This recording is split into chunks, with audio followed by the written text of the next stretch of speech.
Good morning. It's 11:30 or 10:30 here in Los Angeles, and we're going to hold our second virtual annual meeting of Berkshire Hathaway. We did in Omaha last year on short notice. We had more warning this time, and so we came to Los Angeles, and the reason we're doing it from here is because of the man on my left, not because he asked for it, but because all of us wanted to do it with Charlie in here in Los Angeles. So I'll introduce the three vice chairmen of Berkshire in a minute. I'll show you the first quarter earnings. We won't take much time on that. I'll have one or two very short lessons for perhaps the new investors who are not necessarily in Berkshire Hathaway, but people who have entered the stock market in the last year. And I think there have been a record number that have entered the stock market. I'll have a couple of little examples for them, and then we'll swing into a Q&A led by Becky Quick, who's looked at thousands of questions that have been submitted to her. But more can be submitted during this meeting, and we will put up on camera from time to time the way you can communicate directly with her if you want to send questions in during the meeting. She got flooded with them last time, and she miraculously keeps sorting them out. And so feel free to send in a question, and we will have a question period for about 3.5 hours. And then we will finally have the annual meeting, which won't take long at the end. So with that, I would like to first introduce the three vice chairmen of Berkshire Hathaway. I'll tell you just a little bit about them, and then I'll have a mild surprise for you at the end, perhaps. On my left is Charlie Munger, and I met Charlie 62 years ago. He was practicing law in Los Angeles.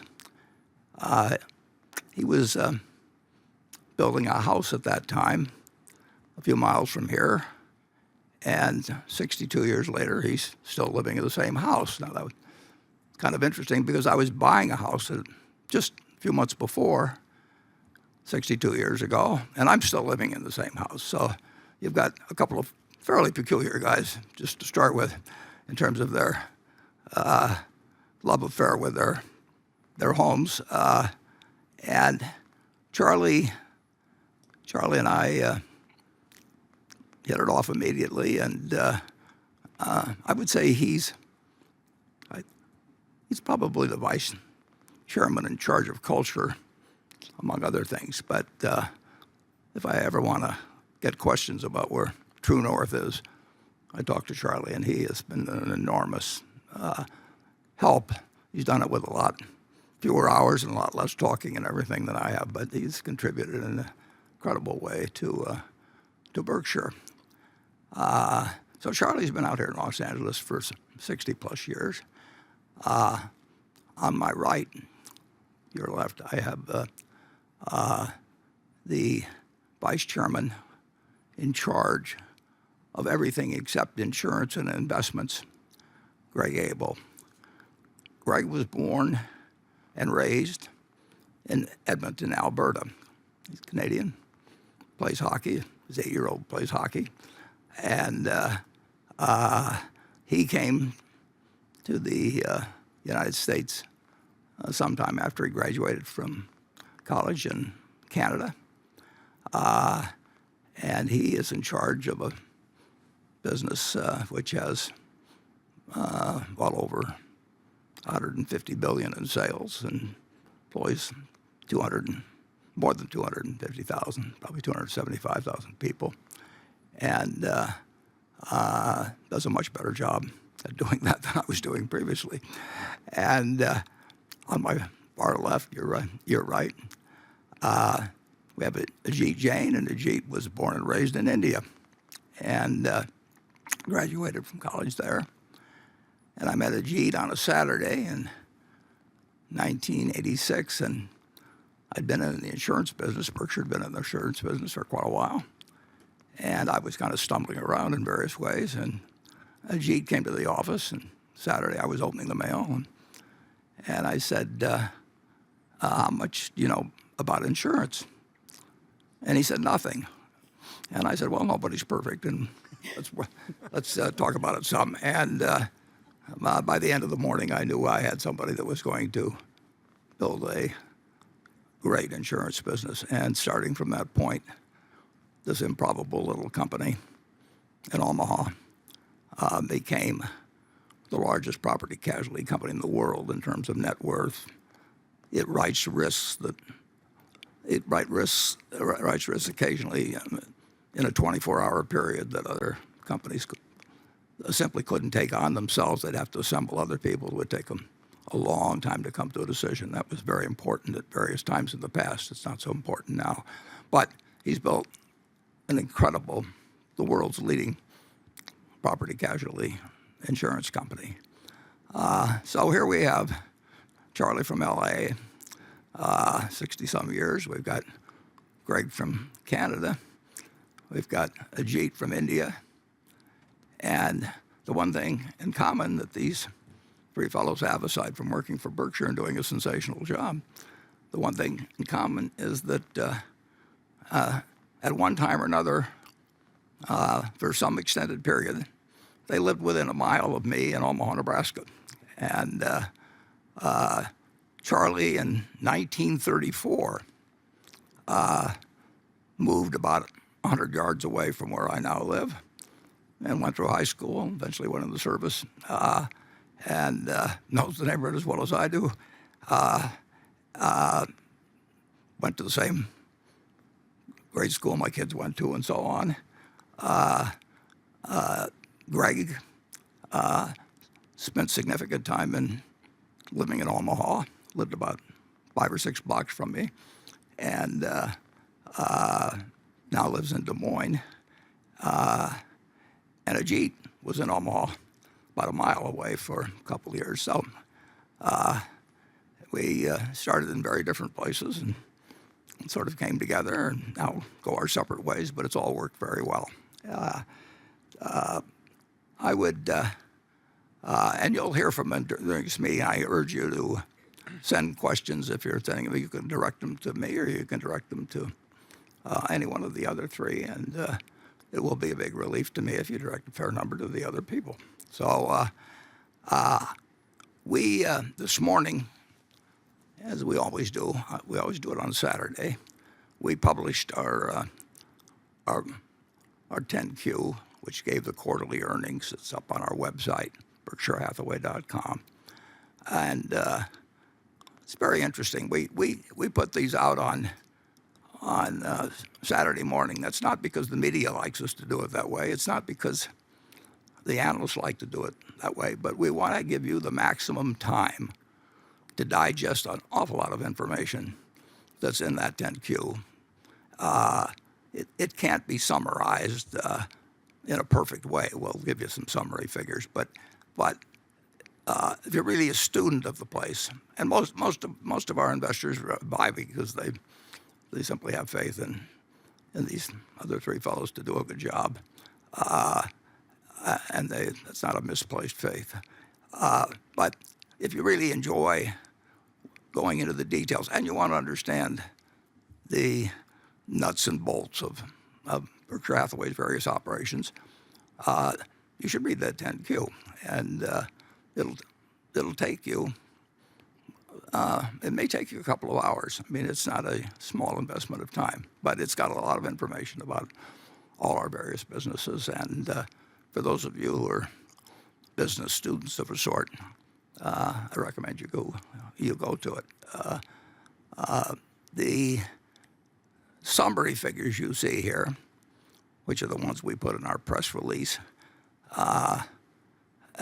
show kind of an interesting pair of numbers. I mean, down there at the bottom, we have last year. When you see those brackets around numbers, you got to start worrying. And first quarter, we actually showed a loss of almost $50 billion. I never thought I'd ever see a figure like that. And I was thinking back, I was trying to remember whether I'd gone on vacation during that quarter and turned things over to the other guys or what. But I checked the calendar, and that was me. That figure this year is a positive figure of 11.7 billion. And neither figure is very meaningful in itself. The Accounting Standards Board a few years ago, for many, many, many, many years, unrealized gains or losses of a company like Berkshire were made adjustments to the net worth of Berkshire, but they did not run through earnings. And a few years ago, the rule was changed so that every time the stocks go up or down, it goes through our earnings account. So in the first quarter of last year, when stocks went down a lot, we had a huge sum of unrealized. Well, it was a reduction of unrealized gains largely. And when you start saying things like that, you start losing people. But that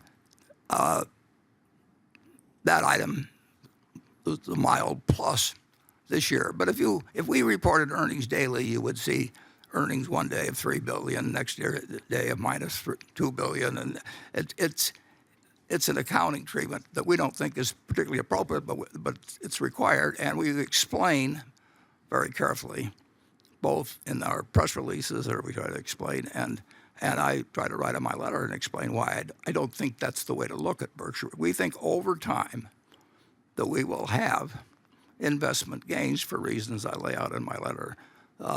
Over a period of time, the companies we own stock in retain earnings, and they use those reinvested earnings usually to our benefit, and that shows up in capital gains someday. But reported earnings for a company that has a lot of common stocks, marketable stocks like ours, you don't want to look at that final line, and you do want to look at the operating earnings line. Now, I would say that if you had taken the first 2 months of last year and compared to the first 2 months of this year, those figures would have been quite comparable. But of course, in March of 2020, the economy was shut down in effect. I mean, it was a self-induced recession, and an abrupt one, very abrupt. And so the economy went off a cliff in March. It was resurrected in an extraordinarily effective way by Federal Reserve action and later on the fiscal front by Congress, and we'll get into that later. But the figure you see that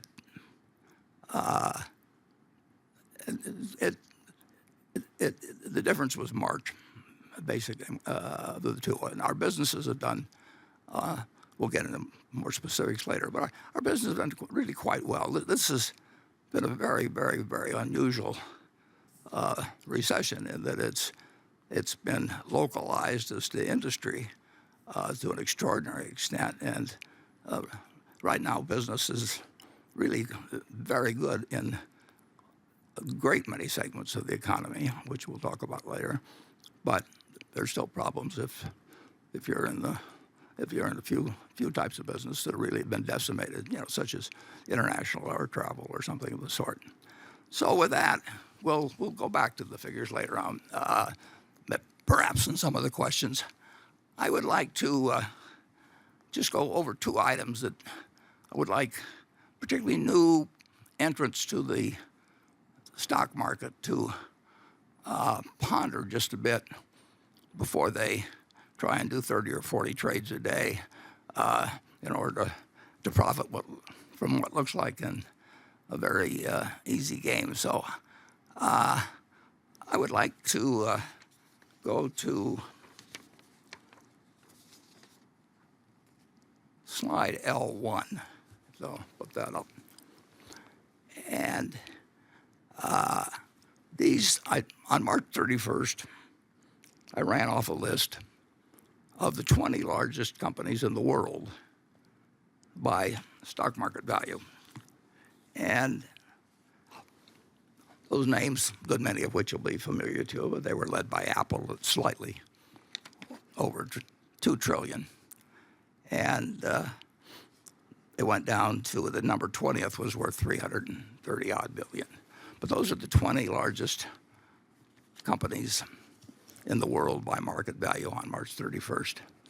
Now, if I had I was hoping I could get a little quiz machine so I could have everybody weigh in on this answer, and we could flash it up a little later, but proved technically impossible.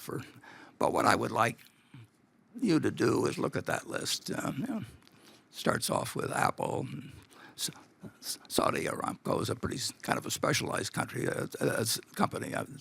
It's I don't know whether it's 95% owned by the government or what, but it's essentially a country that's for sale there in terms of that business. But the top of the top 6 companies, 5 of them are American. So when you hear people say that America hasn't, it's not working very well or something of the sort, in the whole world, of the 6 top companies in value, 5 of them are in the United States. And if you think about it, we talked a little about this last year, but in 1790, we had 0.5% of the world's population. And a little less, we had 4 million people, 3.9 million people. 600,000 of them were slaves. Ireland had more people than the United States had. Russia had 5 times as many people as the U.S. did. Ukraine had twice as many people as the United States. So here we were, but what did we have? We had a map for the future, an aspirational map that somehow now only after the Constitution, 232 years later, leaves us with 5 of the top 6 companies in the world. It's not an accident.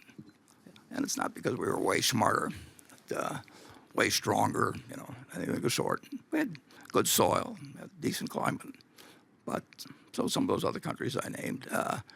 And the system has worked unbelievably well. Just imagine thinking of 5 of the top 6 companies in the world ending up with a country that started with 0.5% of the population just a few hundred years ago. But what I would like you to do is look at that list for a minute or two, if you want to, and then make an estimate, make your own guess. How many of those companies are going to be on the list 30 years from now? Here they are, these powerhouses. And how many would you guess are going to be on the list? Well, it's not going to be all 20. It may not even be all 20 today or tomorrow. This was March 31st. But what would you guess? And think about that yourself. Would you put on 5, 8?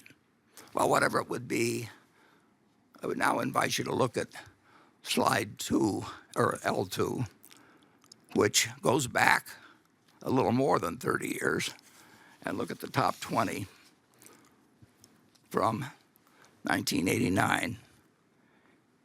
And if you look at the top 20 from 1989, there's 2 things that should grab your interest, at least 2. None of the 20 from 30 years ago are on the present list. None. 0. There were then 6 U.S. companies on the list, and their names are familiar to you. We have General Electric, we have Exxon, we have IBM Corp. I mean, they're still around. Merck is down there at number. None made it to the list 30 years later, 0. And I would guess that very few of you, when I asked you to play the quiz a few minutes ago, would have put down 0. And I don't think it will be 0. But it is a reminder of what extraordinary things can happen. Things that seem obvious to you. Japan had this wonderful bull market for a very long time, so you had a number of Japanese companies on the list. Today there are none. And the United States had the 6. Now we have 13. But they aren't the same 6. I would invite you to think about one other thing as you look at this list. 1989 was not the Dark Ages. I mean, we weren't just discovering capitalism or anything else. And people thought they knew a lot about the stock market and the efficient market theory was in, and it was not a backward time. And if you look, the top company at that time had a market value of 100 billion, 104 billion. So the largest company in the world, title, in just a shade over 30 years, has gone from 100 billion to 2 trillion. At the bottom, the number 20 has gone from 34 billion to something a little over 10 times that. Well, that tells you something about what's happened with equality, which is a hot subject in this country. It tells you a little bit about inflation, but this was not a highly inflationary period as a whole. But it tells you that capitalism has worked incredibly well, especially for the capitalists. And it's a pretty astounding number. Do you think it could be repeated now that 30 years from now that you could take 2 trillion for Apple and multiply any company and come up with 30 times that for the leader? You know, it seems impossible, and maybe it is impossible. But we were just as sure of ourselves as investors and Wall Street was in 1989 as we are today. But the world can change in very, very dramatic ways.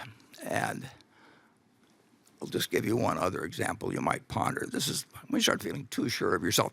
One thing it shows, incidentally, is that it's a great argument for index funds. Is that the main thing to do was to be aboard the ship, a ship.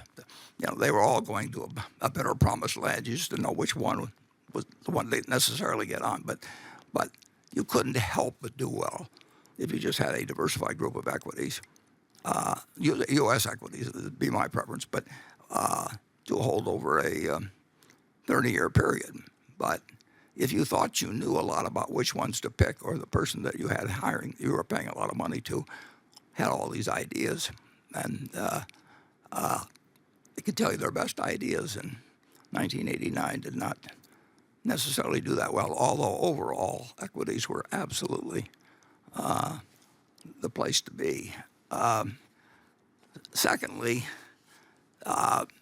people get enormously attracted to various industries. I mean, they think if a company says it's in the XYZ industry and that's a popular one, you can sell IPOs, you can sell SPACs, people disregard sales numbers, earnings numbers. It's just, it's the place to be.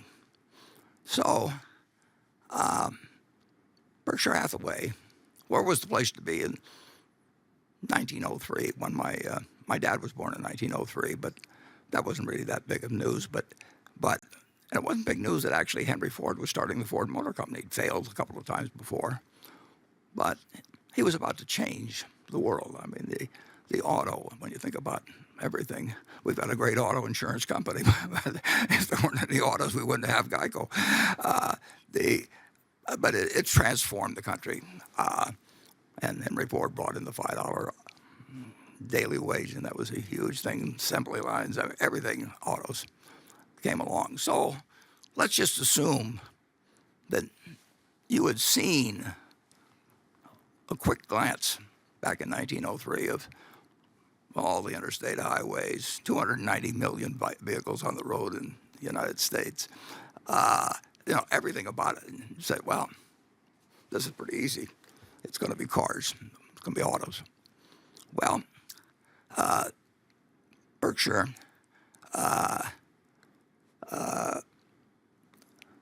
let's see what we've got up there. Yeah, no, stay where you were. Go back. I don't want to change slides yet. Go back to the old. The Berkshire by accident. Well, we own a company called Marmon. We bought it from the Pritzker family some years ago. The Pritzkers had built this business from many, many, many companies that they'd acquired. And the name of their company was Marmon. And I don't know exactly why Jay and Bob decided to name it Marmon, but they did own a company called Marmon. And the Marmon company had, getting slightly ahead of me on the slides again, but that's okay. We called it, they owned this company Marmon, which in 1911 had been the company whose car won the first Indianapolis 500. Maybe that's why they called it Marmon. They were proud of the fact that the company in 1911 won the first Indianapolis 500. It also was the company that invented the rearview mirror. I'm not sure whether that was a big contribution to society, and certainly around your household. Rearview mirror, you don't want to emphasize too much, but they the car that was entered in the Indianapolis 500, the guy who normally sat next to the driver and looked backwards to tell what the competitors were doing, he was sick, so they invented the rearview mirror. So let's just assume that you decided that autos were this incredible thing, and someday there'd be an Indianapolis 500, and someday they'd have rearview mirrors on cars, and someday 290 million cars would be buzzing around the United States, or autos, or on the county trucks there. And so I decided to look at the history, and I thought I'd put up the list of auto companies from over the years. And I was originally going to put up just the ones that were the M's so I could get them on one slide. But when I went to the M's, it went on and on and on. So I just decided to put up the ones that started with MA. And as you can see, there were almost 40 companies that went into the auto business, just starting with MA, including our Marmon there in the middle column, and which lasted for a while, quite a while. But, it was selling cars in the 1930s were really quite special. But in any event, there were at least 2,000 companies that entered the auto business because it clearly had this incredible future. And of course, you remember that in 2009, there were 3 left, 2 of which went bankrupt. So there is a lot more to picking stocks than figuring out what's going to be a wonderful industry in the future. The Maytag company put out a car. Allstate put out a car. DuPont put out a car. I mean, there was a Nebraska Motor Company. Everybody started car companies, just like everybody's starting something now that can be where you can get money from people. But there were very, very, very few people that picked the winner or got the opportunity. At Ford Motor, Henry Ford had a few partners, and he really didn't like them, so he figured a way to buy them out. That was sort of it was sort of the beginning of the auto finance. That's a long story. We won't get into that. But you couldn't buy into Ford Motor, and of course General Motors became the dominant company. Finally, when Henry Ford did not really make the shift from the Model T to the Model A, it did not work very well. So I just want to tell you, it's not as easy as it sounds. And with that, we will go to Becky Quick, and she will ask any of the 4 of us questions she has selected and which she doesn't share with us. And we will do this for a a considerable period of time. You can be sending in questions to her, and then later on, after about 3.5 hours, we will have the annual meeting, which won't take long. So, Becky, over to you. Thanks, Warren, and hello to everybody. This first question that came in from Andy Sees. He says he's the owner of not nearly enough B shares. He says, Mr. Buffett, you're well known for saying to be fearful when others are greedy and be greedy when others are fearful. But by all appearances, Berkshire was fearful when others were most fearful in the early months of COVID. Dumping airline stocks at or near the low, not taking advantage of the fear gripping the market to buy shares of public companies at exceptional discounts, and being hesitant to buy back significant amounts of Berkshire stock at very attractive prices. I'd appreciate hearing your thoughts surrounding this time and how Berkshire approached its decision-making, specifically after it was assured through the CARES Act that the government would provide a robust backstop to the financial markets. Well, of course, until both monetary and fiscal policy kicked in, well, you knew we had an incredible problem, and that I am, just as Charlie is the chief culture officer, I'm the chief risk officer of Berkshire. That's my job. We hope we do well, but we want to be sure we don't do terribly. But we didn't sell a substantial amount. I mean, we're a company with probably $700 billion worth of businesses. Some we own in their entirety, some we own a piece of, and I don't know whether we were sellers of maybe 1% of the value of all the businesses we had at that period. But the airline, it's kind of interesting with the airline businesses in particular, and then I'll get to what was done in fiscal and monetary policy. But we had a few people, various subsidiaries of Berkshire, that wanted to go in for help from the government. And in some cases, they had minority shareholders owned a few percent, and they said, well, this, we're going to get killed by what's happening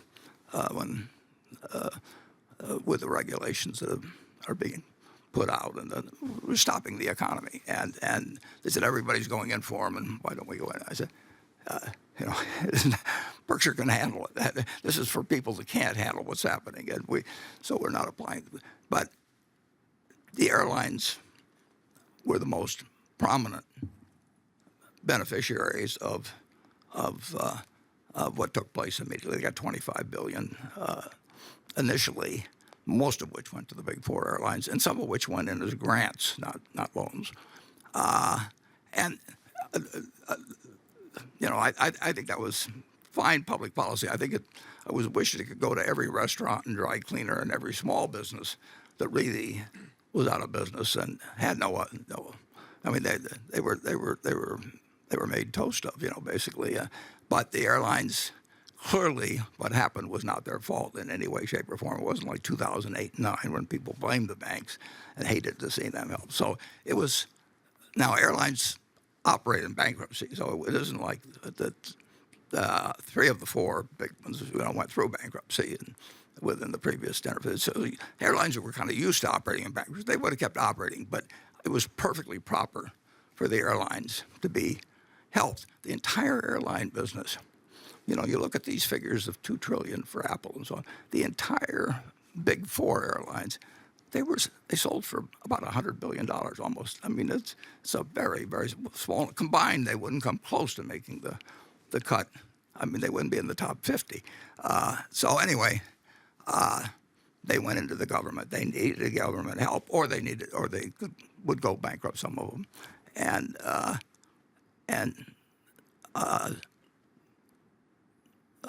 really the Congress, but Steve Mnuchin too. That they decided they deserved the help, which I do not quarrel with at all. But imagine if Berkshire was the 10% holder, which they had been, of everyone in the airlines. They said, "Take it up from Berkshire." I mean, it'd be like one of our. They might have very well had a very, very, very different result if they'd had a very, very, very rich shareholder that owned 8 or 9%. And they didn't have that, when they went in. So you might not have gotten the same result In fact, I would think you probably wouldn't. I mean, I can just see the headlines now. I mean, because you've seen the headlines on some companies that took $100 million or two, and really didn't need it, and some of them gave it back, and most of them gave it back. But you're actually looking at probably at a different result than if we'd kept our stock. But in any event, an industry that was really selling for less than $100 billion lost significant amount of money. They lost prospective earning power. I mean, right now, international travel's not come back. But I would say overall, too, the economic recovery has gone far better than you could say with any assurance. So we didn't like having as much money as we had in banks at that time. So I cut back some of the bank investment. But basically, our net sales were about 1% or 1.5%. And looking back, it would have been better to be buying. But I do not consider it a great moment in Berkshire's history. But I also don't. We've got more net worth than any company in the United States under accounting principles, and we've got 600 or 700 billion of generally good businesses, and I think the airline business has done better because we've sold, and I wish them well. But I still wouldn't want to buy the airline business. International people really want to travel for personal reasons, and business travel is a tougher thing. And we've got a big exposure to business travel, of course, through the fact that we own 19% of American Express, and we own Precision Castparts, which services the air business very. So we've still got a big investment in air travel, a big commitment to it. But we wish the Big Four the best, and I think their managements have done a very good job during this period. More specifically beyond the airlines, though, just the idea, and this came from several questions too, including one from Chris Blaine, just you spent years accumulating cash, insisting you had your elephant gun ready. The March 2020 listed equity sell-off came with promises from the U.S. government that they would do what it takes, yet you sat on your hands. Please help me understand what I missed.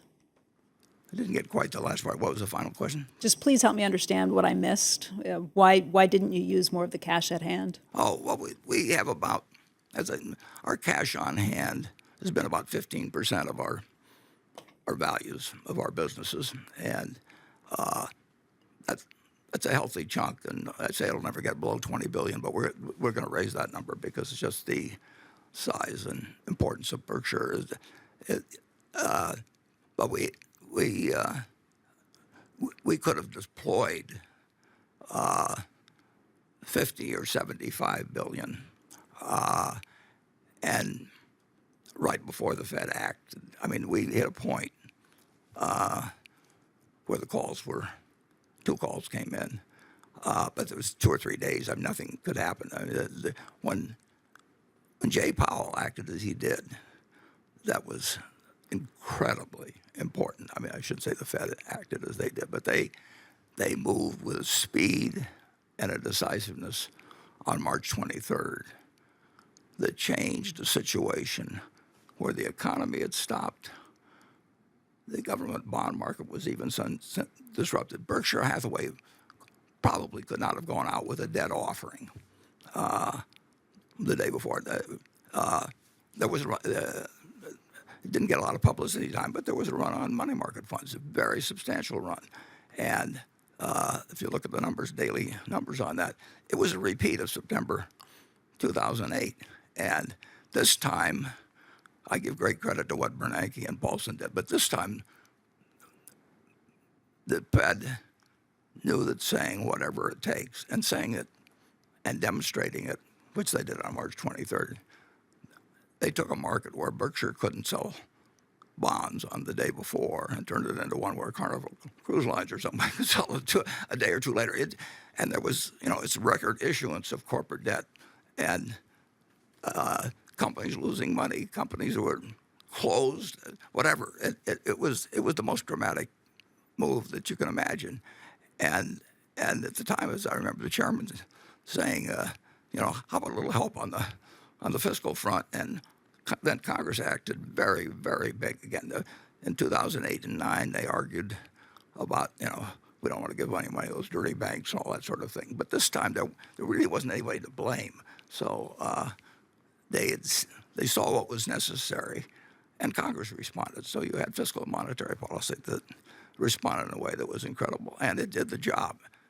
And I think it did a better job than either the Fed or the Treasury or anybody expected. I mean, this economy right now is 85% of it is running in super high gear, and people can't, and you're seeing some inflation and all of that. It's responded in an incredible way, and we learned something out of 2008 and 9, and then we applied it.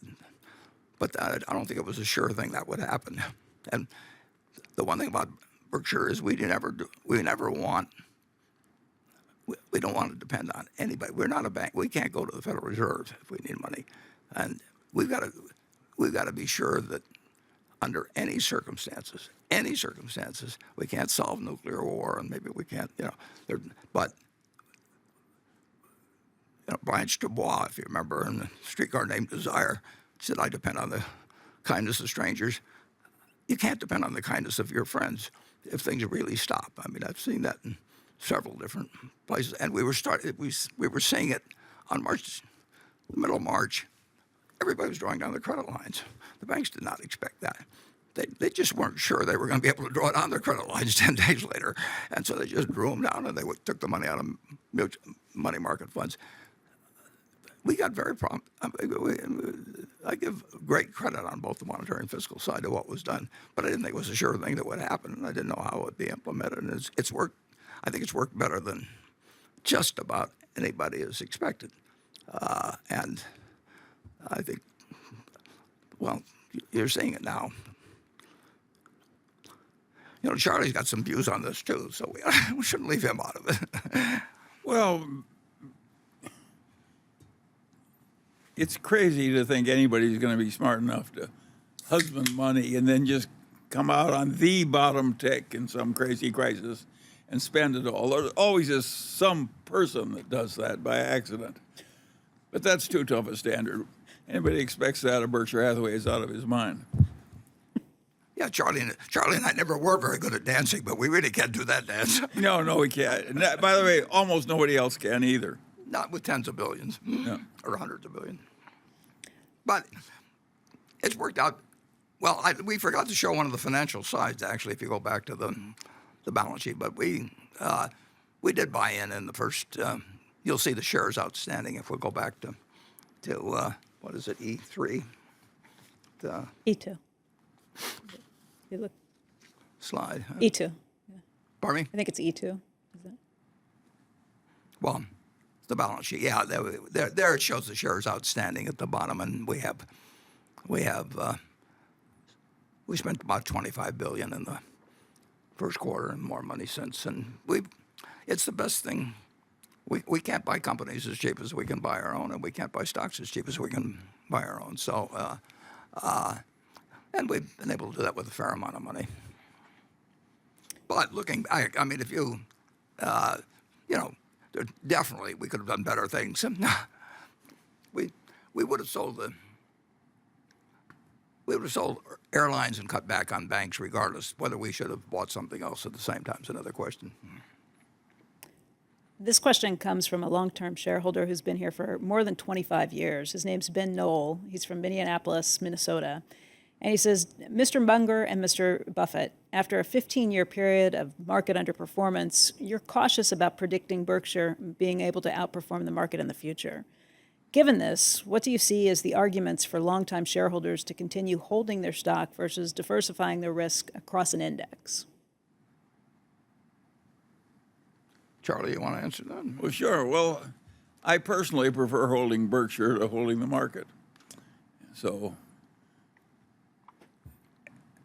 I'm quite comfortable holding Berkshire. I think our businesses are better than the average in the market. Is it because you don't think the market values it fairly? Well, these are just accidents of history, and things are fluctuating at all times. But on a composite basis, I'd bet on Berkshire over the market. That's assuming we're all dead. I recommend it. I recommend the S&P 500 index fund, and have for a long, long time to people. And I've never recommended Berkshire to anybody because I don't want people to buy it because they think I'm tipping them into some side. Never. I mean, no matter what it was selling for. And I've made it public. On my death, there's a fund for my then widow, and 90% will go into an S&P 500 index fund and 10% of Treasury bills. On the other hand, I'm very happy having my future contributions to a group of charities that'll be spread over 12 years or so after my death to stay in Berkshire. I think the odds are Berkshire is I like it, but I'm not. I do not think the average person can pick stocks. We happen to have a large group of people that didn't pick stocks, but they picked Charlie and me to manage money for them 50 or 60 years ago. So we have a very unusual group of shareholders, I think, who look at Berkshire as a lifetime savings vehicle, and one they don't have to think about, and one that they'll look, if they don't look at it again for 10 or 20 years, that will have taken care of the money reasonably well. But I wouldn't argue that S&P 500 over time. I like Berkshire, but I think that a person who doesn't know anything about stocks at all and doesn't have any special feelings about Berkshire, I think they ought to buy the S&P 500 index. As a follow-up to that, Gerald Silver writes in, he says, the trustees of your estate I believe you've directed the trustees of your estate to invest substantial assets into the index fund. Isn't that a vote of no confidence to your managers? Well, no, because we're talking about way less than 1% of my estate. And one thing I'm going to do, incidentally, all rich people get advised by their lawyers, set up trusts so that nobody can see your will and all that sort of thing. My will is going to be public record, and you'll be able to check at some point when I'm telling you the truth about what is going to get done. But 99.7% roughly of my estate will either go to philanthropies or to the federal government, and before it does it, I think Berkshire is a very good thing to hold. But for a given individual, particularly my wife, I just think that having a tiny fraction, which is all it takes for her to do very well for the rest of her life, I think that the best thing to do is buy 90% in an S&P 500 index fund. Now, the index fund people naturally have started over the time. They market more and more products that go to other indices and everything. So they're really starting to say to the American public, they're saying, well, you can pick what continent to invest in, or you can pick what industry, and we'll sell you something for that. And when they just have gotten through telling them, you really don't know anything about stocks, and just buy the whole index. So I named the 500 index as one. But it's a tiny portion, but it'll be her livelihood, and she'll have all the money she needs and way beyond it, and that's that. But I don't mind having the 99.7%, a large portion of it, assuming that the law is the same as now, go to philanthropy, to be kept in Berkshire until they finally are disposed of. This question comes from Andrew Dixon in the UK. He says, my question is in relation to the oil and gas business and your purchase of Chevron stock. When being asked a question on tobacco stocks in 1997, you mentioned that individuals and companies occasionally have to draw moral lines about what they're willing to do. You stated at the time that you were not comfortable in making a big commitment in tobacco stocks and that you were uncomfortable about their prospects. Charlie has also referenced passing up on a private tobacco deal that you both knew was a cinch, yet you both have no regrets in saying no to the transaction. I'm not suggesting that the oil and gas business has the same known negative externalities as cigarettes. They do not.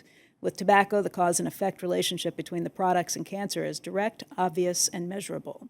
With hydrocarbons, the societal costs and benefits are far more complex to evaluate. However, an increasing portion of society is drawing their lines in such a way that their painting does not include hydrocarbons, period. My question is, has the alarmism from the climate community now become pervasive across society to the extent it has become irrational? Have we built our own unrealistic consensus on the pace of change achievable with regards to the transition to greener energy sources to the extent that this is becoming an overly expensive tax worn by the current younger generation?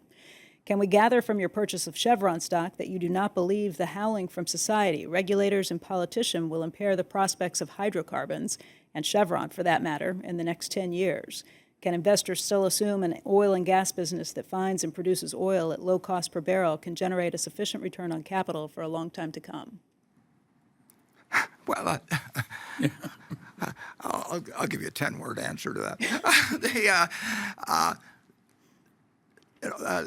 I can't remember all the questions that were there, but I would say that people that are on the extremes of both sides are a little nuts. I would hate to have all hydrocarbons banned in 3 years, you wouldn't want a world, it wouldn't work.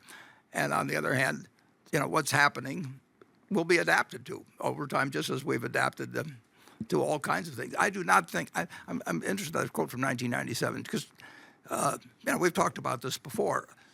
We have no problem owning Costco or Walmart, and a substantial number of their stores, and they sell cigarettes. It's a big item. It's something that brings people in. They know the price of cigarettes, and they put them up front. And so we don't. It's a very tough situation. We made that decision a long time ago when we went to Memphis, and we looked at a business that was a very, very good business, and it was much less harmful, at least from everything I could find out. It was much less harmful than smoking tobacco, chewing tobacco was. And these were decent people, and they were running a legal business, and they all chewed tobacco themselves. So they told me that their mother was 100 and chewing tobacco and all these things. But Charlie and I did go down in the lobby of that hotel, and we just said to ourselves, this is probably the best business we've ever seen. And I called my then son-in-law, Alan Greenberg, and he'd studied chewing tobacco and its effects when he was working for a native-related organization, and we decided not to do it. But would we? I used to see ads in our paper from financial companies where I knew they were terrible. It's a very tough thing to decide whether you get in or out of a business. It's a very tough time to decide what companies benefit society more than others. I mean, I don't know whether. I think Chevron's benefited society in all kinds of ways, and I think it continues to do so. And I think we're going to need a lot of hydrocarbons for a long time, and we'll be very glad we've got them. But I do think that the world's moving away from them too, and that could change. I don't like making the moral judgments on stocks in terms of actually running the businesses. But there's something about every business that if you knew what you wouldn't like,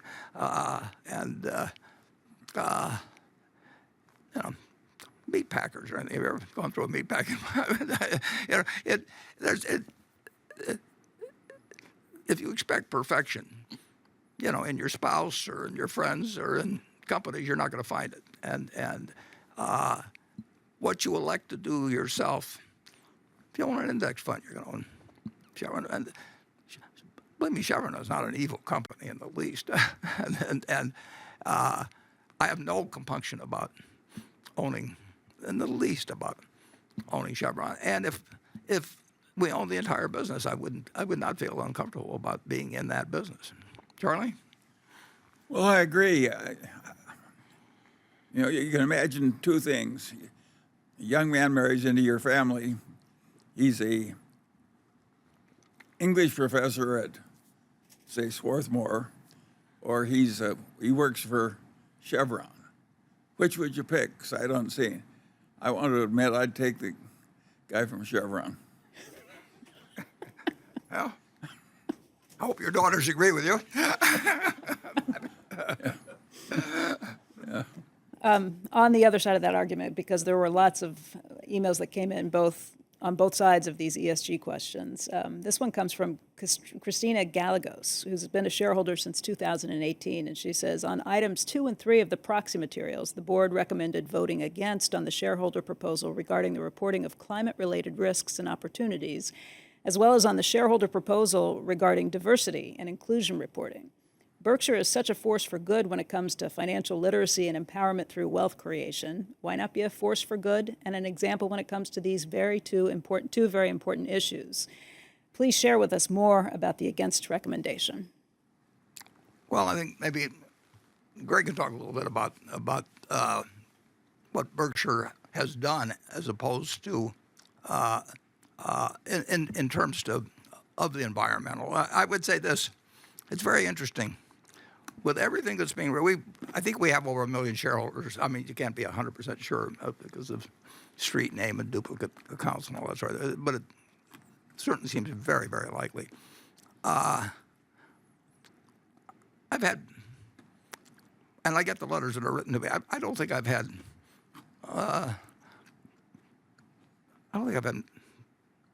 3 letters in the last year or anything from shareholders.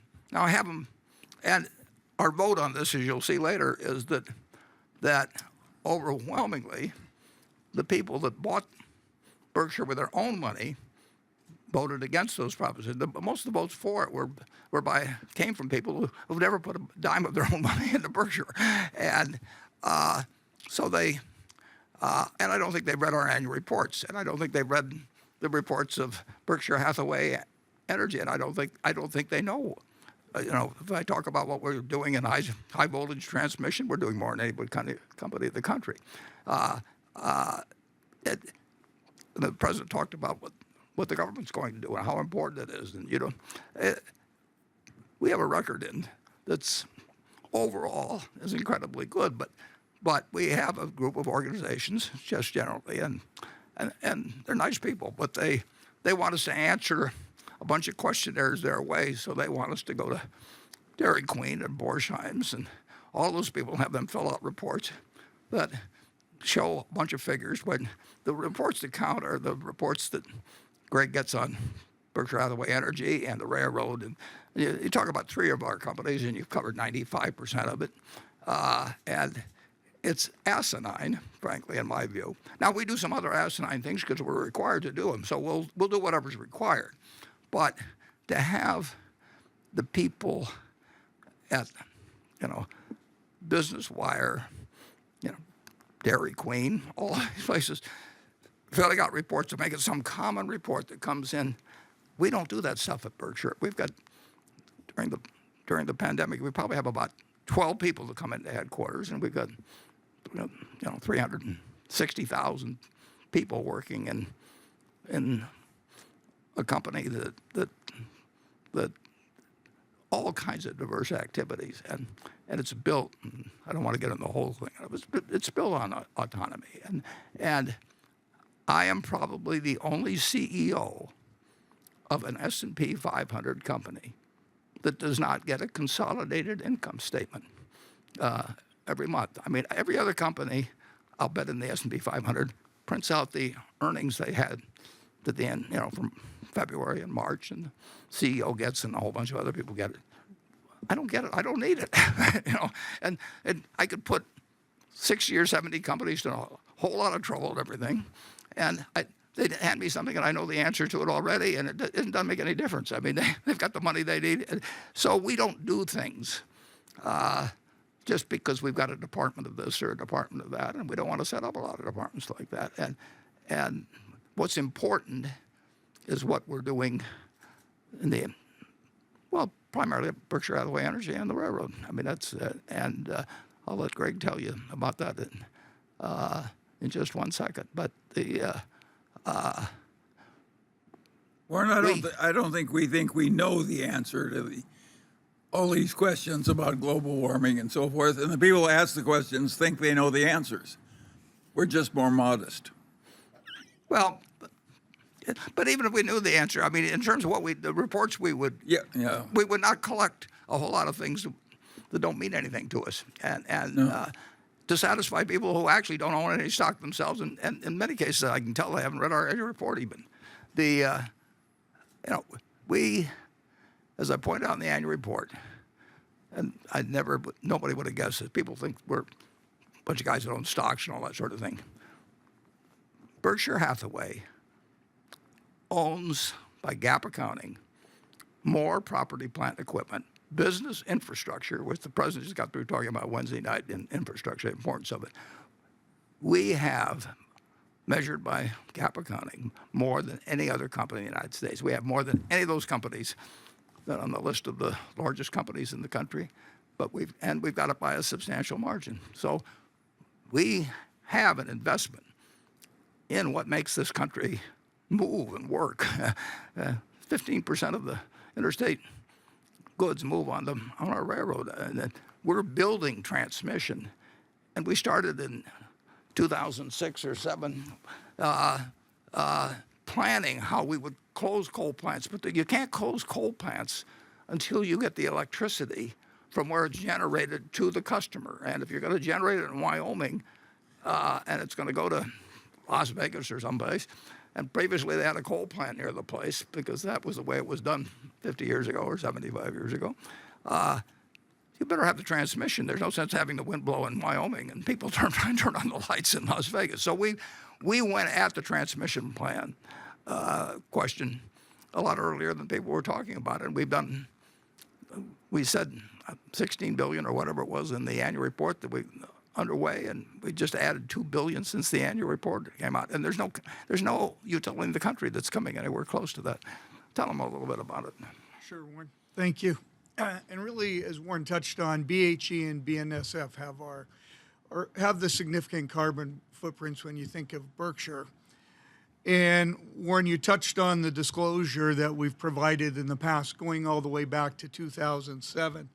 I did pull those two investor presentations, one from 2007 and then our most recent one in 2021. So if we could pull up BHE one as a slide, I think it would just highlight, going all the way back to 2007, we've been doing investor presentations for what we call our fixed income investors.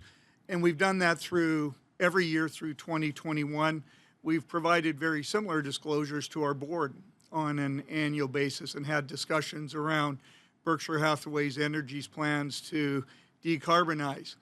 Now, it's interesting, if you go back to the 2007 fixed income conference, and we were having a conference at that point in time. We have third-party debt, capital debt that our utilities raise. It's a traditional capital structure used across our regulated entities to manage our total cost to the customer. So we have investors. We present to them as we're highlighting on an annual basis. And if you go back to that 2007 investor conference, it's interesting. In that presentation, we're highlighting climate change, that it's a fundamental risk, and we discussed what good policy would be. We discussed innovation, we discussed market transformation, and the importance of setting targets at that point in time, and we had recommendations for our industry. And then since then, each year we've presented really a plan and a strategy around how each of our businesses in BHE, but each of our regulated entities, how they're going to transform. And the whole transformation has been around decarbonization, managing that risk on behalf of our stakeholders in our many states, our customers that we serve, and ultimately managing that risk for Berkshire Hathaway's shareholders. Now, as you go through those presentations, there's a common theme, and Warren touched on it already. You have to build the foundation first. And that foundation is around building the high voltage, the transmission system. Warren touched on it in his annual report this year, and letter he highlighted that at Berkshire Hathaway Energy we'll be spending just in the West $18 billion on transmission. $5 billion of that's already been spent as we sit here today, and that $13 billion will be spent over the next 10 years. That's the foundation that then allows us to build incremental renewable resources and move it to our many states that we serve at Berkshire Hathaway Energy and well beyond that. I would highlight, while we've been building the transmission infrastructure in place, we have been building renewables. If you look at our investment through the end of 2020, we've invested $30 billion, or in excess of $30 billion, into renewables, and have really completely changed the way our businesses do business, i.e. our utility businesses. They've been decarbonizing and delivering a valued product to our stakeholders, to our customers. And I think the results are really amazing when you look at them, and I'll give you a couple of reference points. If you go back to 2015, when the U.S. was discussing, joining the Paris Agreement, very specific targets were set. Prior to those targets being set, Berkshire Hathaway Energy and 12 other companies, including the Apples of the world, Google, Walmart, committed to Paris, and that targets needed to be set. Berkshire Hathaway Energy was one of those companies in 2015. Yeah, how many other utilities were there? Right, when there were no other energy companies that made any type of commitment at that point in time. I'm happy to report we made a variety of pledges. Well, one of them was, at that point, we'd invested $15 billion in renewables, and that we would commit $30 billion in total. Well, we far exceeded that total now. So there's been a clear commitment to decarbonizing our businesses. We have focused on very identifiable, quantifiable outcomes, and I think that's very important.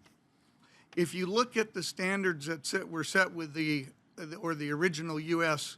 government's commitments associated with the Paris Agreement, the target was 26 to 28% reductions in carbon footprints going back to 2005, so that's the reduction period, through 2025, and they wanted the 26 to 28% reduction level.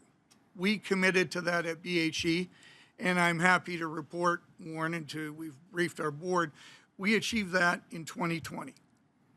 So we met our pledge, and we met the commitment under the Paris Agreement.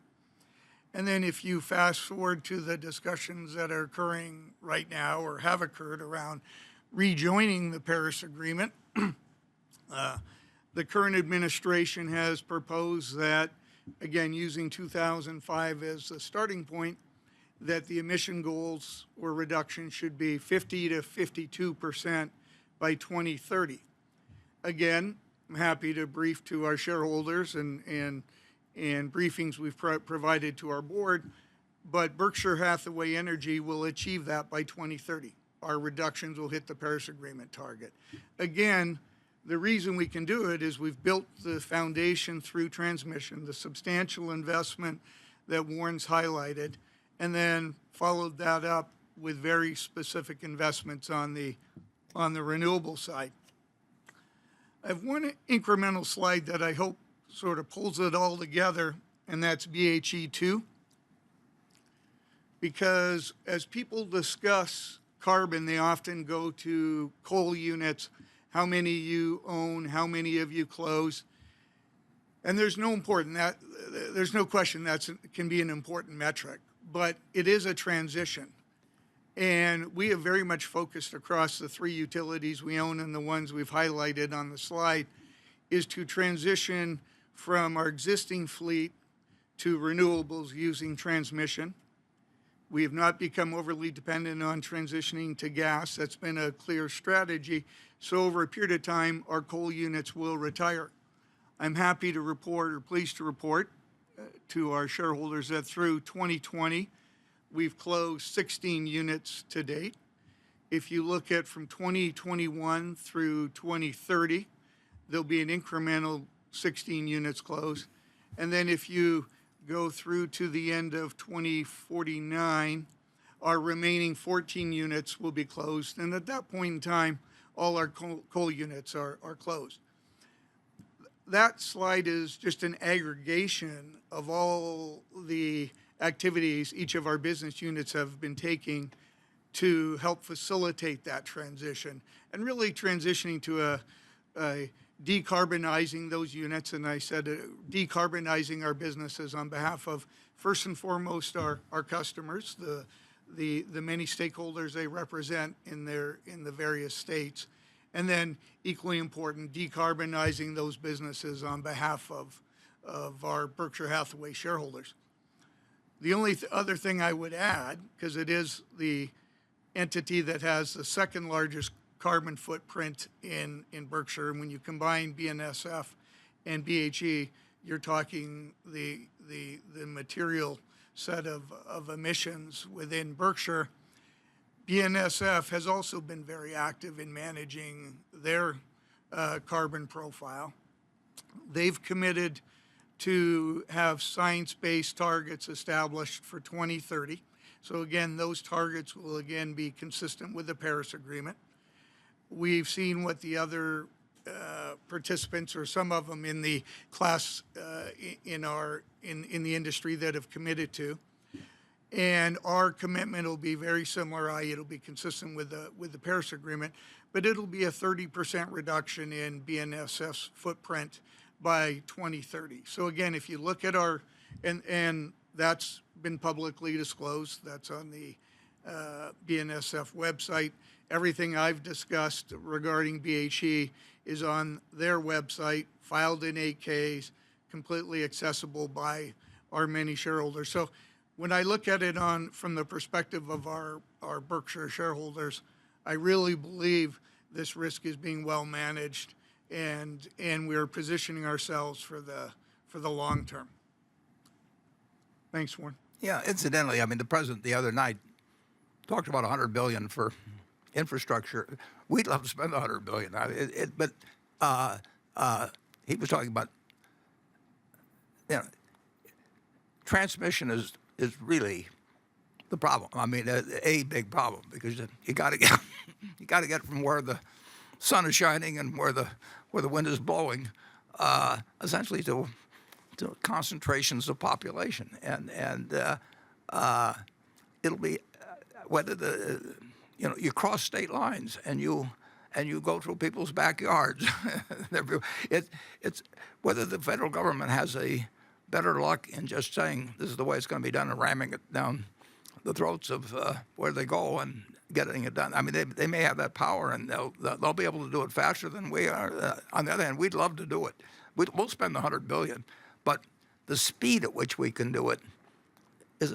We bought Pacific Corp in 2006, and we had a bunch of customers out in the far west, and they had coal plants serving them. And to change that, you've got to be able to go to where wind blows and deliver it. So but it is interesting that we have published this information. We've spent far more than any utility than in terms of renewables and transmission in the United States. And we started with a nothing, little operation. But the people who bought the stock with their own money, the individuals, they seem to understand it, and they read the reports, and we get calls, and they say, well, we want to come out and talk to you about it. Well, we're not talking to them and ignoring the million people that have been with us over time and bought it with their own money. We will not give special treatment to either to analysts or to institutions over the individuals that basically trust us with their savings for their lifetime. This question is for Warren and Ajit. It comes from Fernando Lewis, a longtime Berkshire shareholder from Panama, who says, as a shareholder that intends to remain so for many decades, my biggest concern is around possible losses arising from higher than expected insurance losses. We've seen this in other great companies where underwriting mistakes end up crippling businesses previously considered exemplar. While I understand that Berkshire's culture is unique and the insurance division is full of talented individuals, this is a risk that concerns me. Many of us shareholders feel comfortable now, given the privilege of having Mr. Buffett, Mr. Munger, and Mr. Jain looking at these deals. However, there will be a day when this is no longer the case. Is it reasonable to think that over the long term, Berkshire should focus on plain vanilla short-tail insurance businesses like Geico and reduce the size of some long-tail risk? I want to clarify that I have the most respect and gratitude for all of Berkshire employees that have built the best insurance group in the world. I'm confident we have this talent to remain leaders in this field for decades to come. This is focused on the inherent opaqueness and risk of some insurance lines. Ajit, do you want to lead off? Or? I mean, clearly, contract certainty is an issue for us in the insurance industry. It is an issue that cuts across not only the long tail lines that you mentioned, but even short tail property focus lines. The most recent example is business interruption, which is an integral part of any property insurance policy that is bought and sold by corporations.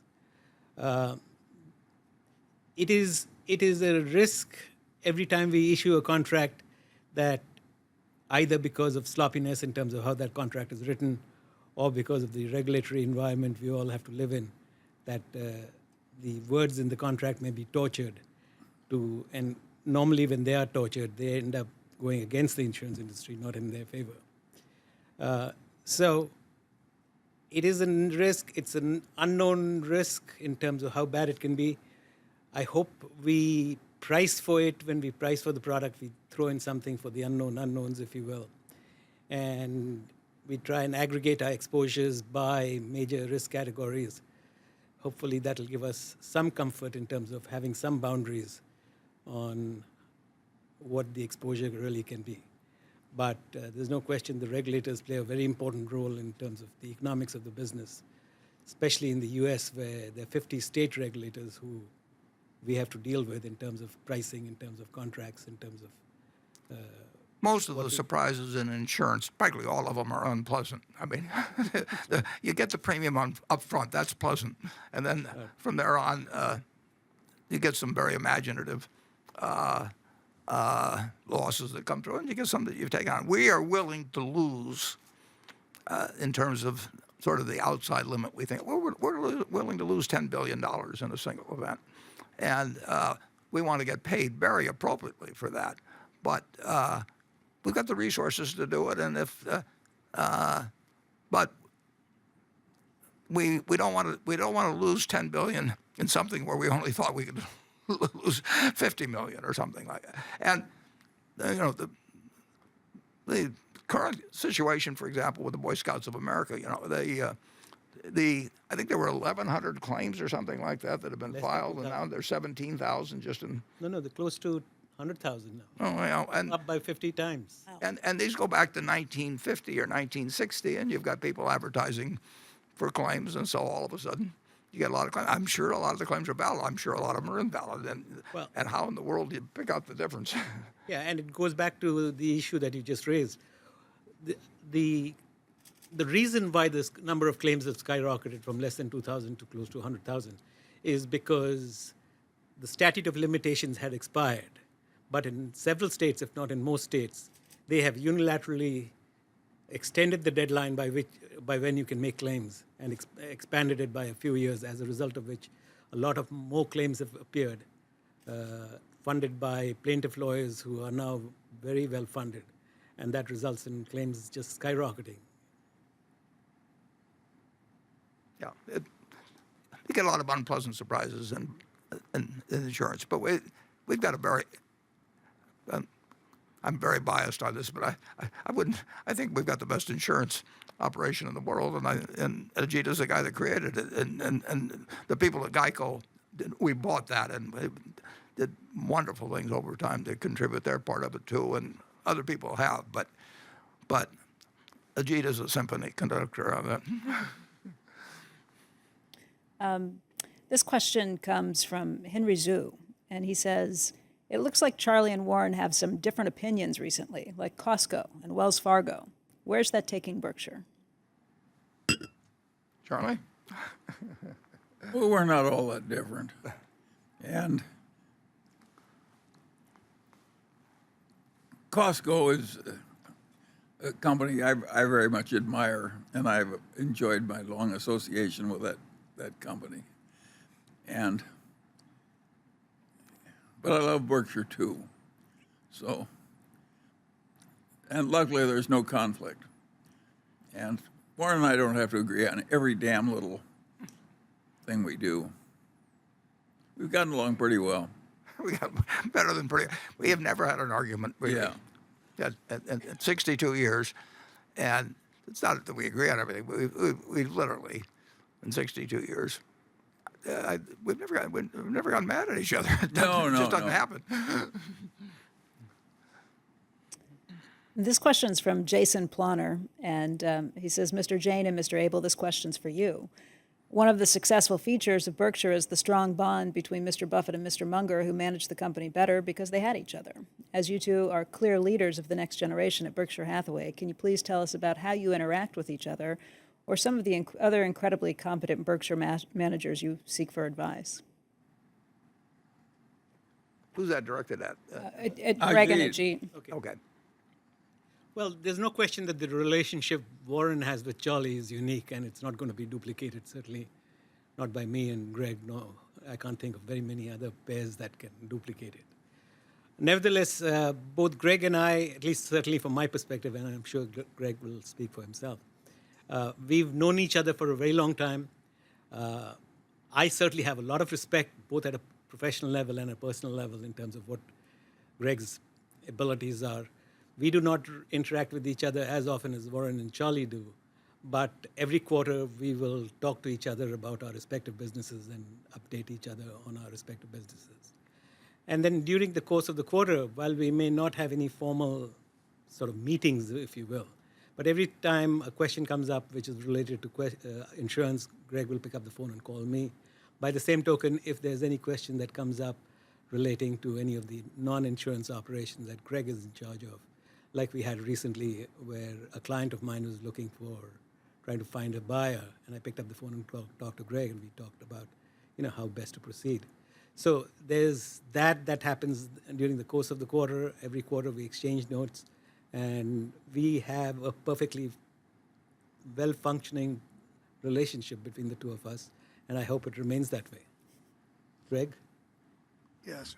Well, as you well said, and as he touched on, Warren and Charlie have an exceptional relationship, but I'm very proud of the relationship Ajit and I've had. And as Ajit touched on, it's developed over many years. We've had the opportunity, or I've had the opportunity to see how Ajit's run the insurance business. And as Warren and Charlie highlights, there's no one better at it. So I've had the opportunity to observe that. And then equally over the years, that relationship has just built and become greater and greater. And as Ajit touched on, couldn't have more personal respect for Ajit, both personally and professionally. And even though the interaction may be different than, say, how Warren and Charlie do it, as Ajit touched on, there is a regular dialogue, both around opportunities within our two businesses and units, both if we see something unusual that the other individuals should hear, we make sure we're always following up with each other. But it goes beyond that. Ajit has a great understanding of the Berkshire culture. I strongly believe I do too. And anytime we see anything unusual in one of our businesses, it's Ajit who I'm going to call and say, are you comfortable that we're taking this approach? Is it going to be consistent with how you think about it in insurance? So it goes beyond just discussing the businesses, but that maintaining the exceptional culture we have at Berkshire and building upon that. So very fortunate to have Ajit as a colleague and immensely enjoy working with him every day. Thank you. This question comes from Glenn Greenberg. He says, it's on the profitability of Geico and BNSF. He said, why do these companies operate at meaningfully lower profit margins than their main competitors, Progressive and Union Pacific? Can we expect current managements to at least achieve parity? Was it Geico and? BNSF. Oh, actually, if you look at the first quarter figures, you'll see that the Berkshire Hathaway Union Pacific comparison has got quite better. Katie Farmer's doing an incredible job at BNSF, and been an interesting question whether 5 years from now or 10 years from now BNSF or Union Pacific has the higher earnings. We've had higher earnings in the past. Union Pacific passed us. The first quarter you can look at, and they think they've got a slightly better franchise. we think we've got a slightly better franchise. We know we're larger than the Union Pacific. I mean, we will do more business than they do, and we should make a little more money than they do, but we haven't in the last few years. But it's quite a railroad. I feel very good about that. I should go back to the previous question. You know, people talk about the aging management at Berkshire, and I always assume they're talking about Charlie when they say that. But I would like to point out that in 3 more years, Charlie will be aging at 1% a year, and he is no one is aging less than Charlie. If you could take some of these new companies with 25-year-olds, they're aging at 4% a year. So we will have the slowest aging managed percentage-wise by far that any corporate, any American company has. Did you want to talk about Geico versus Progressive too? Because I got a lot of questions on that. Progressive has had the best operation in recent years in terms of matching rate to risk, and I mean that's what insurance is all about, among other things. But I mean, you have to have the right rate. If you think that 90-year-olds and 20-year-olds have an equal chance of dying, I mean, you're going to be out of business very quickly in the life insurance business, and you will get all the 90-year-old risks, and the other guy will get the 20-year-old risks. And the same thing applies in auto insurance. I mean, there is a huge difference between 16-year-old males and how they drive, and 40-year-old married, employed people. So the companies that do the best job of actually having the appropriate rate for every one of their policyholders is going to do very well. And Progressive has done a very good job on that. And we're doing a much better job on that already. But Todd Mums has gone there, and it's a very interesting business. Both Progressive and Geico were started in the 30s. I believe I'm right about Progressive on that, and we were started in 36. We have had the better product for a long, long time, I mean, in terms of cost. And here we are, 85 years later in our case, and we have about 13% or so of the market, whatever it may be, and Progressive has just a slight bit less. So the two of us have 25% of the market, roughly, in this huge market after 80-some years of having a better product. So it's a very slow-changing competitive situation, but Progressive has done a very, very good job recently. We've done a very, very good job over the years, and we're doing a good job now, but we have made some very significant improvements. And if you looked at don't want to look at the quarters too much, but our profitability in the first quarter was good. But we gave back more money under our give-back arrangement when the virus broke out. We gave $2.8 billion on our give-back program that was larger than any company as well. It was the largest, I think, in the country. And Geico and Progressive are both going to do very well in the future. And actually, the Union Pacific and BNSF are going to do well in the future. It's just, in both cases, we want to do a little bit better than the other guy. Can I just add a little bit? Yeah, there's no question Progressive is a machine. They're very good at what they do, whether it's underwriting, which Warren talked about in terms of matching rate to risk, whether it's handling claims. Having said that, I think Geico is catching up with Progressive.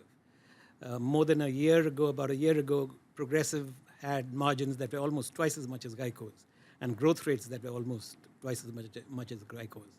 If you look at the results as of now, Progressive is still crushing it in terms of growth relative to Geico. But Geico has certainly caught up with Progressive in terms of margins, and hopefully that gap will be non-existent in the future. The second point I want to make on the issue of matching rate to risk, Geico had clearly missed the bus and were late in terms of appreciating the value of telematics. They have woken up to the fact that telematics plays a big role in matching rate to risk. They have a number of initiatives, and hopefully they will see the light of day before not too long, and that will allow them to catch up with their competitors in terms of the issue of matching rate to risk. I will predict that 5 years from now, State Farm is still the largest auto insurer, but I will predict that 5 years from now, it's very likely that the top two will be Geico and Progressive, and in which order we'll see. But both companies are going to do very well, in my opinion.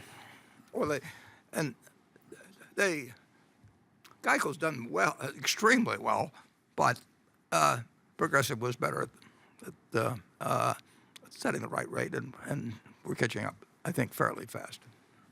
Yeah, Progressive has certainly done better, but when it comes to branding, Geico is, I think, miles ahead of Progressive, and in terms of managing expenses as well, I think Geico does a much better job than anyone else in the industry. This question comes from Vittorio Aguici from Switzerland, who writes in, why in the recent past did Berkshire sell some of the common stocks owned on Apple? If the company is considered Berkshire's fourth jewel, why didn't Berkshire buy more of Apple stocks in 2020? This seems to be counterintuitive. Well, we have 5.3% or something like that now. It's gone up in the first quarter because we bought in our shares, which helps our own shareholders expand their interest in Apple indirectly without laying out a penny. And then Apple's repurchased its shares and just announced another repurchase program. So let's say we look at Apple as a business that we own 5.3%. Now we've got, it's a marketable security, so it shows up as way greater than any other marketable security we have. But of course, if you look at our railroad, as we mentioned, well, Union Pacific is selling for about $150 billion in the market, and we own one that's a little larger than the Union Pacific and making a little less money, but not much less. So it's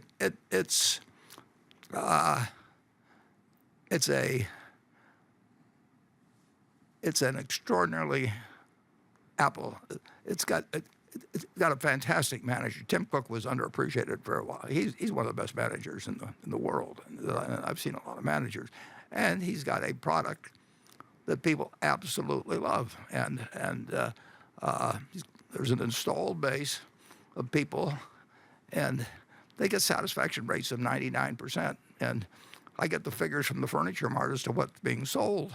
And if people come in and they want an Android phone, they want an Android phone. If they want Apple, they want an Apple phone. You can't sell them the other one. I mean, the brand and the product is it's an incredible product. It's a huge bargain to people. I mean, the part it plays in their lives is huge. I use it as a phone, but I'm probably the only guy in the country. You know, maybe some descendant of Alexander Graham Bell's doing the same thing. But it is indispensable to people, and it costs. Car costs $35,000, and I'm sure with some people, if you asked them whether they wanted to had to give up their Apple or give up their car, and really make the choice for the next 5 years, who knows what they do? But and we got a chance to buy it, and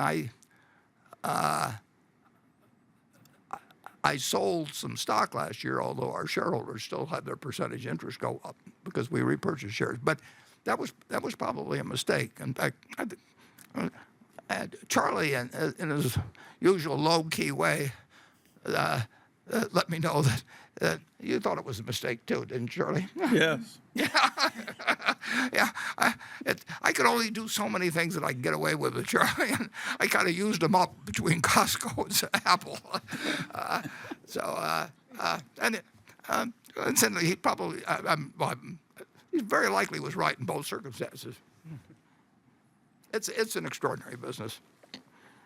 But I do want to emphasize that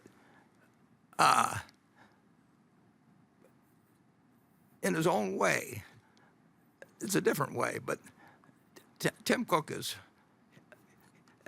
we see a lot of managers of a lot of businesses, and you're looking at two great ones on both ends here.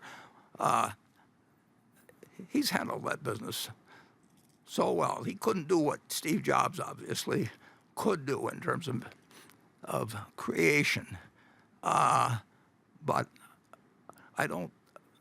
but Steve Jobs couldn't really, I don't think, do what Tim Cook has done in many respects. Well, I also think it's clear that that list you showed of the leading American companies. It's been very important for America that we've done so well in this new tech field. And I personally would not like to see our present giants brought down to some low level by some anti-competitive reasonings. I don't think they're doing a lot of harm anti-competitively. I think they're a credit to the Americans, credit to our civilization.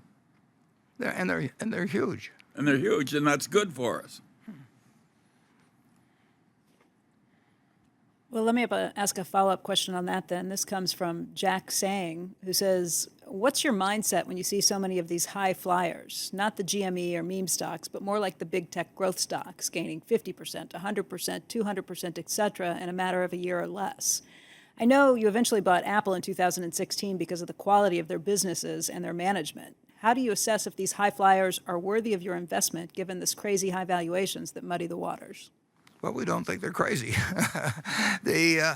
But we don't, at least Charlie, I feel that I understand Apple and its future with consumers around the world better than I understand some of the others. But I don't regard prices, and that gets back. It gets back to something fundamental in investments. I mean, interest rates, basically are to the value of assets what gravity is to matter.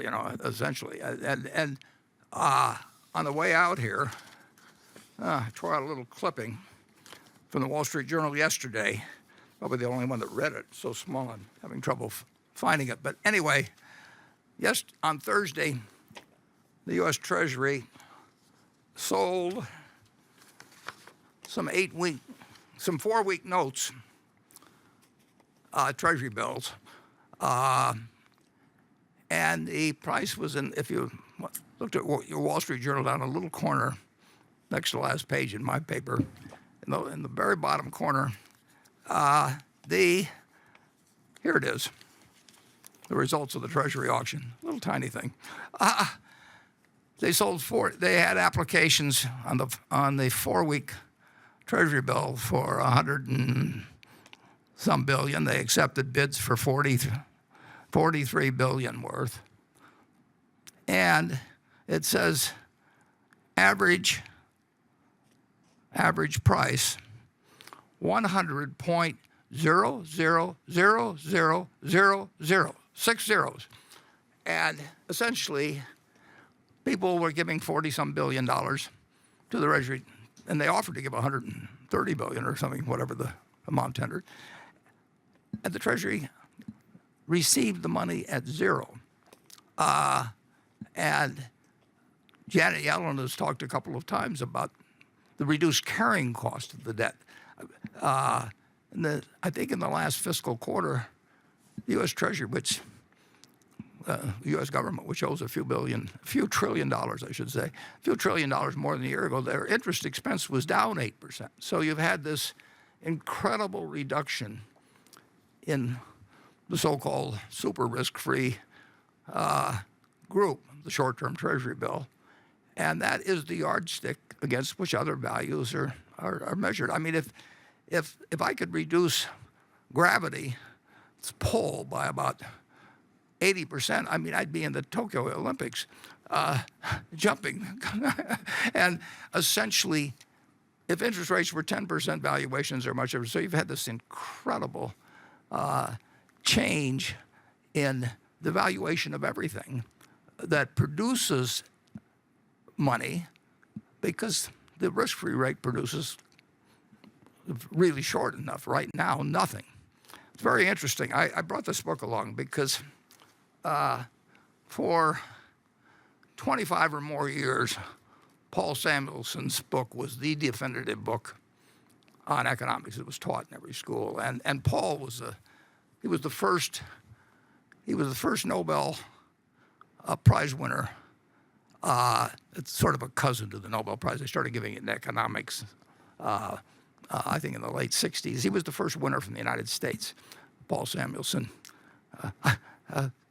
Amazingly enough, the second winner was Ken Arrow, and both of them are the uncles of Larry Summers. Larry Summers had the first two winners as uncles. But Paul, he was a wonderful guy. He was a wonderful writer, the definitive writer. And so I got out the 73 economics book.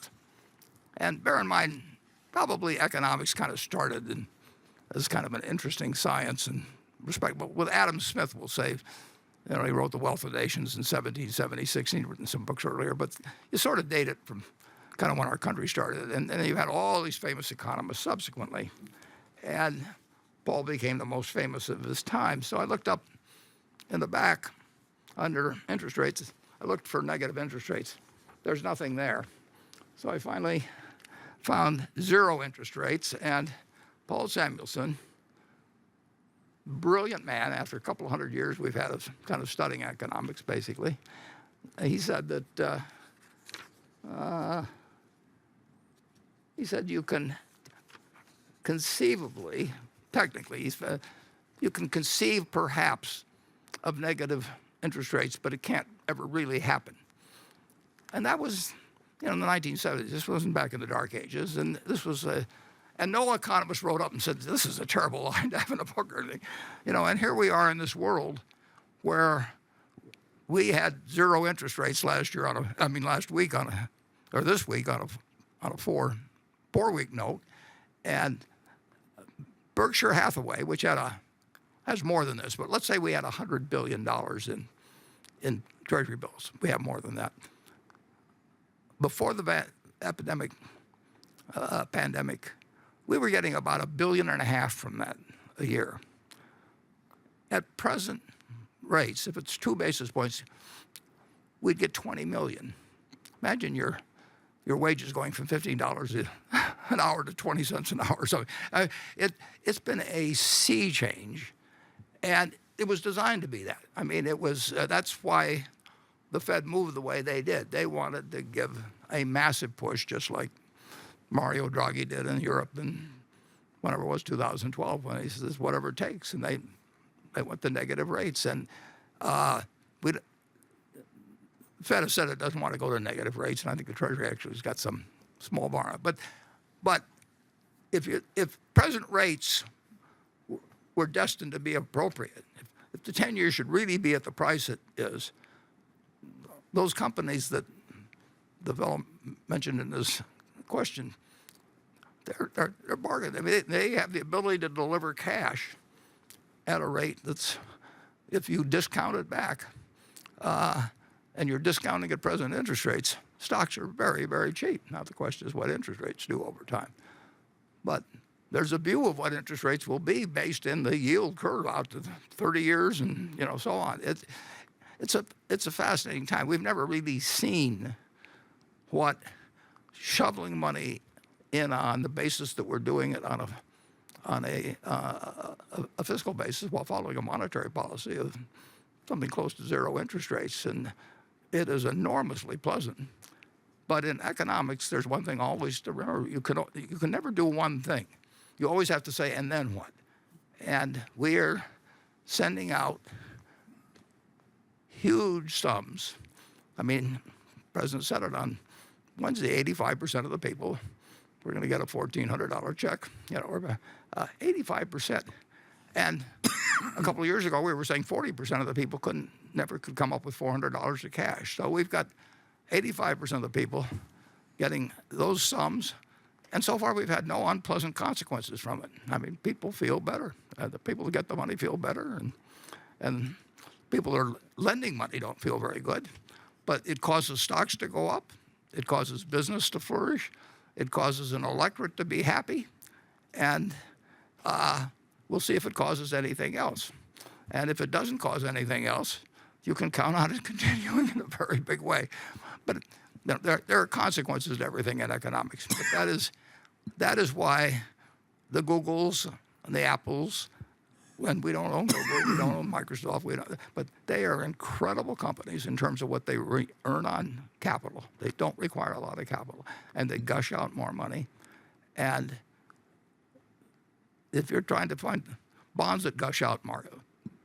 more money from the federal government. We got $100 billion that's gushing out, like, you know, $30 or $40 million a year, or whatever it may be, depending on the short-term rates. So that puts the pressure on, which is exactly, of course, what the monetary authorities want done. I mean, they're pushing the economy and they're doing it in Europe, you know, even more extreme. And they're pushing, and we're aiding it with fiscal policy, and people feel good, and people have become numb to numbers. You know, trillions don't mean anything to anybody. You know, and $1,400 does mean something to them. So we'll see where it all leads. But Charlie and I consider it the most interesting movie by far we've ever seen in terms of economics, don't we, Charlie? Yes, and the professional economists, of course, have been very surprised by what's happened. It reminds me of what Churchill said about Clement Attlee. He said he was a very modest man and had a great deal to be modest about. And that's exactly what's happened with the professional economists. You know, they were so confident about everything. And it turns out the world is more complicated than they thought. As a follow-up to that, Pat King, what's your opinion about the economic theory MMT, especially the United States, because it's the reserve currency for the world? Well, I think the modern monetary theorists are more confident than they ought to be too. I don't think any of us know what's going to happen to this stuff. I do think there's a good chance that this extreme conduct is more feasible than everybody thought. But I do know if you keep just doing it without any limit, it will end in disaster. On a related question, L. Candle wrote in on this too and said, if you can borrow money at a guaranteed low or even zero interest rate, is it still worthy of borrowing money for not that guaranteed cost from the insurance operation? It reduces the value of float by a substantial amount. And we have a flexibility with our float that virtually no one has. And I've written about this in the annual letter. But the value of float has gone down dramatically because everything is off of interest rates. And when you get to negative interest rates, if a country can borrow at negative interest rates, you get into something that's kind of akin to the St. Petersburg paradox. And those of you who want to go to search, you can find some interesting things on it. But it becomes infinite. It's a crazy consequence of a bunch of abstract mathematics where you get there. But you lose gravity entirely. And you know, if you tell me that I'm going to have to lend money to the government at minus 2% a year, and I'm talking nominal figures, not, you know, you're just telling me how I'll go broke over time. if I do that, so it pushes you to do other things. And of course, we've seen it. Well, we saw the rest of the world do it in even more extreme fashion, but nobody, Paul Samuelson, brilliant man, nobody thought you could do this, and we don't really know what the consequences are. But we know there are consequences, obviously. This question comes from Sam Butler, who says he's been a shareholder for many years and asks, what impact does the rise of so many new SPACs have on Berkshire's ability to find and close new acquisitions? Well, it's a killer. The SPACs generally have to spend their money in 2 years, as I understand it. So they have to buy a business in 2 years. If you put a gun to my head and said you got to buy a big business in 2 years, you know, I'd buy one, but it wouldn't be much of one. You know, we look, and now there are, I don't know how many, whether it's hundreds, and there's always been the pressure from private equity funds. I mean, if you're running money for somebody else and you're getting paid a fee and you get the upside and you don't have the downside, you're going to buy something. And I could tell you about I had a call from a very famous figure many years ago that was involved in it and wanted to learn about reinsurance. And I said, well, I don't really think it's a very good business. And he said, yeah. He says, if I don't spend this money in 6 months, I've got to give it back to the investors. So you know, it's a different equation that you have if you're working with other people's money, where you get the upside, and you have to give it back to them if you don't do something. And frankly, we're not competitive with that. Yeah, and that won't go on forever, but it's where the money is now, and Wall Street goes where the money is, and it does anything, basically that works. And SPACs have been working for a while, and you stick a famous name on it, you can sell almost anything, and it's an exaggerated version of what we've seen in kind of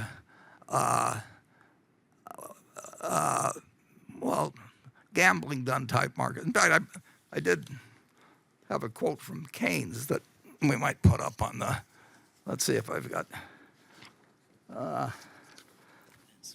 Yeah, this is probably one of the most famous quotes in history, because it really sums up the problem of the fact we've got the greatest markets the world could ever imagine. I mean, imagine being able to own parts of the biggest businesses in the world and putting billions of dollars in them and take it out of, 2 days later. I mean, compared to farms or apartment houses or office buildings where it takes months to close a deal, I mean, the markets offer a chance to participate and invest in earning assets on a basis that's very, very low cost, and instantaneous, huge, all kinds of good things. But it makes its real money if they can get the gamblers to come in, because they provide more action and they're willing to pay sillier fees and all kinds of things. So you have this incredible,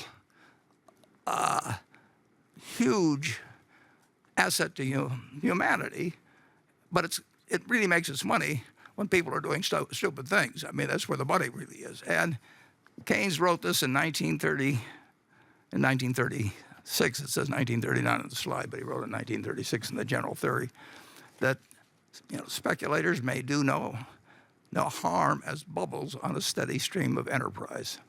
But the position is serious when enterprise becomes the bubble on a whirlpool of speculation. When the capital development of a country becomes a byproduct of the activities of a casino, the job is likely to be ill done. Well, the stock market, we've had a lot of people into the casino in the last year. You have millions and billions of people have set up accounts where they day trade, where they're selling puts and calls, where they, I would say that you had the greatest increase in the number of gamblers, essentially. And there's nothing wrong with gambling, and they got better odds than they've got if they play the state lottery.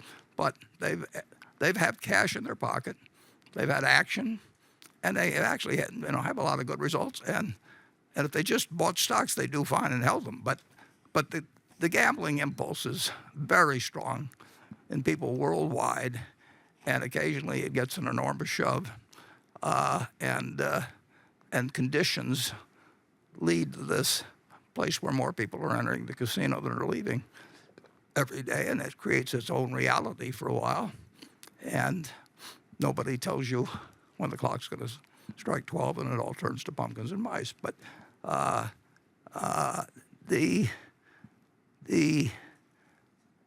when the competition is playing with other people's money, or if they're playing foolishly with their own money, but the big stuff is done with other people's money, they're going to beat us. I mean,